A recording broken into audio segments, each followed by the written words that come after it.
জীবনে সব কিছু হারালেও যদি ঈমান ঠিক থাকে তবে তুমি কিছুই হারাওনি।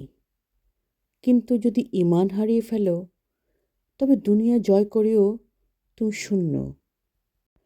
অনেকেই নামাজ পড়ে, রোজাও রাখে, কিন্তু ঈমান তখনই পূর্ণ হয় যখন একাকিত্বেও তুমি আল্লাহকে ভয় করো এবং তার হুকুম মানো।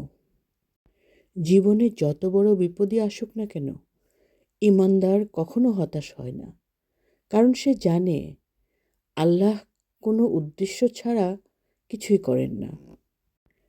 শয়তান প্রথমেই তোমার ঈমান দুর্বল করতে চায়, কারণ সে জানে একজন ঈমানদার মানুষ তার জন্য সবচেয়ে বড় হুমকি।